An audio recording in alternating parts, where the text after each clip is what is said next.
Guys welcome back to my channel. और ये है fifth video I guess.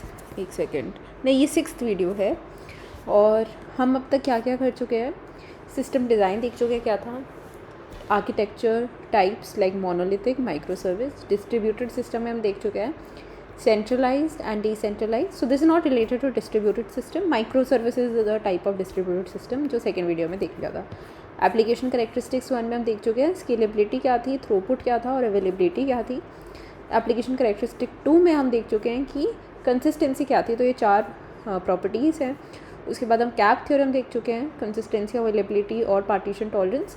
And last हम लॉजिकल टाइम देख चुके हैं कि डिस्ट्रीब्यूटेड टाइम में इवेंट की टाइम मैपिंग कैसे करते हैं। तो आज हम स्केलिंग टेक्निक्स देखेंगे। ठीक है, ये एक इम्पॉर्टेंट टॉपिक है। This is an important topic, very important topic, जो कि हर इंटरव्यू में आप जो भी यूज़ केस बनाओगे ये होने वाला है डिस्कस। ठीक है, सो स्केलेबिलिटी का क्या मतलब है। स्केलेबिलिटी मीन्स हम सिस्टम की एबिलिटी टू इंक्रीज और decrease a performance. Scalability measures, it is a measure, okay, it is a property, you can say it is a metric which measures the system's ability to increase or decrease its performance or cost in response to the change in application and system processing demands. तो हम बोलते हैं कि यार हमारा system तो scalable है। Scalable है मतलब with change in application, with change in processing demands, system processing demands, हमारा सिस्टम उसको कैटर कर पा रहा है। So that means your system is scalable because it is able to increase in performance with lesser increase in cost. तो दो types of scalability होती हैं, वर्टिकल स्केलिंग होती हैं और horizontal scaling.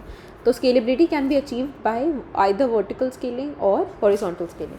So vertical scaling मतलब कि हम उस सिस्टम का स्केल इंक्रीज करें। We increase the scale of the system by adding more configuration और hardware for better computation power or storage. So same machine, you increase the computation power by adding hardware or configurations to increase the computation power of that same machine.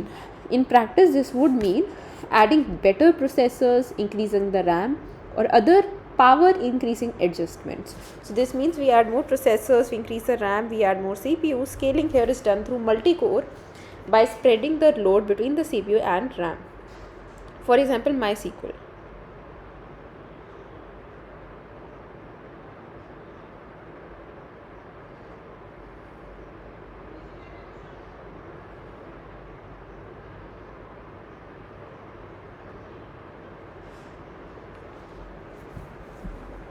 तो scaling, vertical scaling को बोलते हैं, obviously vertical है तो scaling up बोलते हैं। तो scaling up के क्या प्रॉज हैं। It consumes less power as compared to maintaining multiple servers because same server की कंप्यूटेशन पावर हम इम्प्रूव कर रहे हैं। Administrative efforts are reduced as single machines to be managed. Cooling cost is lesser, reduced software cost, implementation becomes easy, the application compatibility is retained. But क्या cons हैं, there is a high risk of hardware failure due to single point of failure SPOF, which can cause bigger problems. There is less scope of upgrading the system. There is a threshold, there is a limit to it. It can become single point of failure, and there is a limit to increase the resources like RAM.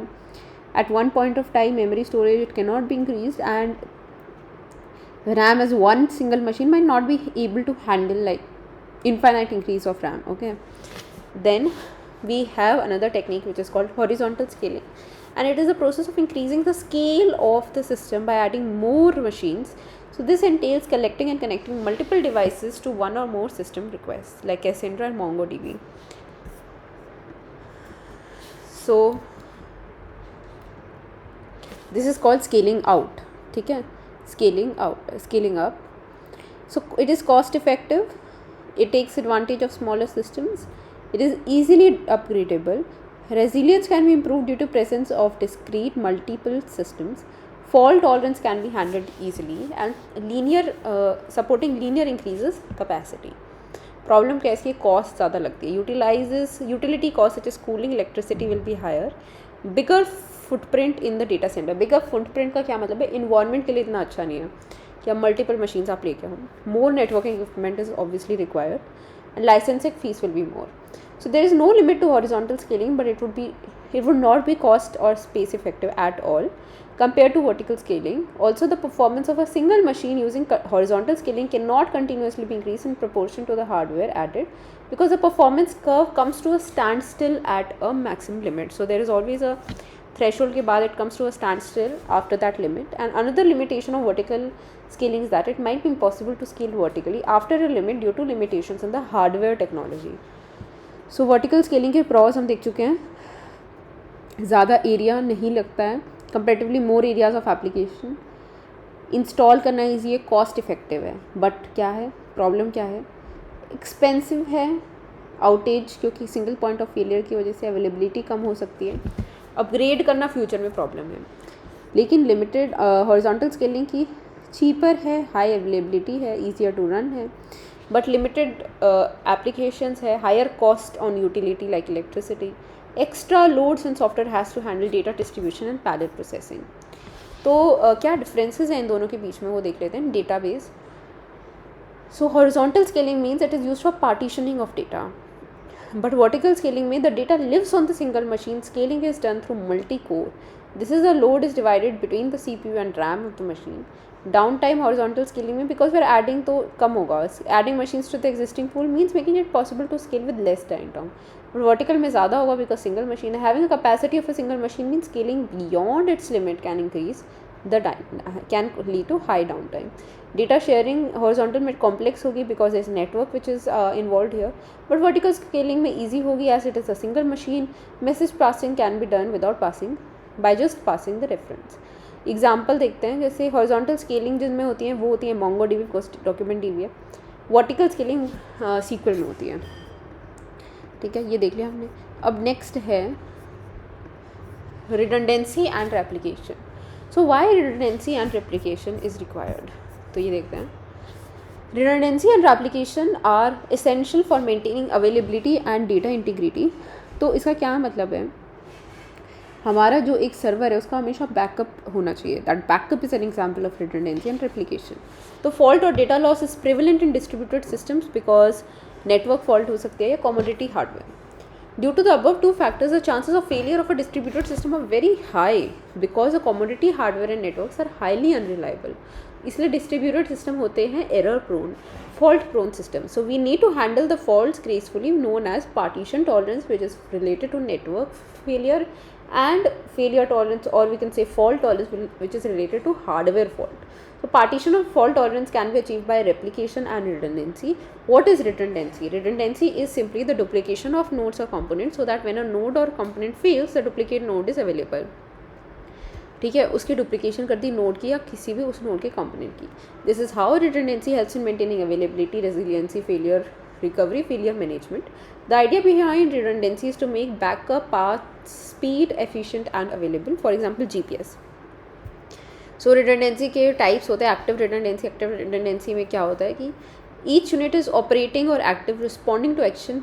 Multiple nodes are connected to a load balancer and each unit receives an equal load. So building requires 5 generators to power the complete building. Now for a failure tolerance we use an additional generator corresponding to the according to the principle of redundancy. So we have n plus 1, which is 6 generators for supporting this single node failure, as even if one generator is not working, it fails, the power won't cut. This is how redundancy works.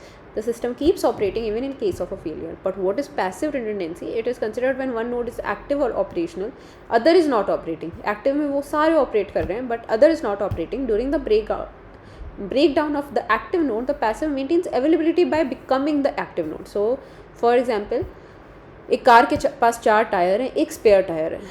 चारों tyre operational हैं, but जो spare tyre है वो vehicle में पीछे पड़ा है. So in case of a flat tyre, the spare tyre can be use which was earlier as a passive component, which is not active or operational. Replication क्या होता है? It is a management process of different data storage when each element is stored in multiple copies hosted on other servers. तो replication मतलब redundancy मतलब पूरे node को ही आपने backup कर लिया. बट replication क्या है?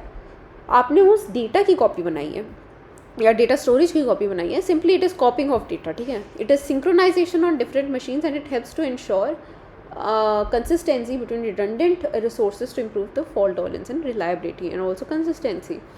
तो ये सर्वर था, ओरिजिनल डेटाबेस था, उसकी रिकवरी आपने रेप्लिका बना ली. Now there are types of replication. हमने क्या पढ़ा था, एक्टिव रिडंडेंसी और passive redundancy.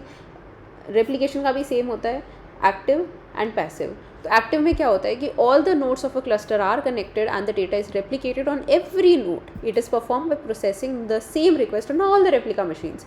And active replication is usually mostly when a single master cannot tolerate all the writes, so we need all the nodes to accept the writes. So इसमें data को sink करेंगे between all the nodes. Reads should be preferably be below in such cases, but could be same as writes. For example, how many times X item has been viewed on Amazon. But passive replication is when cluster of nodes have one machine as the master and other as slave. So the read and write are completed on the master machine, but data को replicate किया जाता है after. ठीक है, after it has completed the request. If a master goes down, any of the slave machine can be promoted to the master machine. Passive replication uses system that have low writes by high reading rates. So single master is enough to accept all writes, can replicate it to all slaves. Example is this. So I hope this was clear. After this we can move on to the scaling techniques too, जिसमें हम load balances के बारे में पढ़ेंगे कि इससे भी scaling होती है. आप हॉरिजॉन्टल स्केलिंग कर दो, आप वर्टिकल स्केलिंग कर दो, कंसिस्टेंसी वगैरह के लिए आप, अवेलेबिलिटी के लिए आप रिडंडेंसी और रेप्लिकेशन कर लो. बट स्केलिंग टेक्निक्स इसके बाद लोड बैलेंसिंग और कैशिंग, ये सबसे इंपॉर्टेंट है. लेटेंसी के लिए भी इंपॉर्टेंट है, थ्रूपुट के लिए भी इंपॉर्टेंट है, स्केलेबिलिटी के लिए भी इंपॉर्टेंट है. लोड बैलेंसर्स और कैशिंग, ताकि कोई एक नोड ओवरबर्डन ना हो.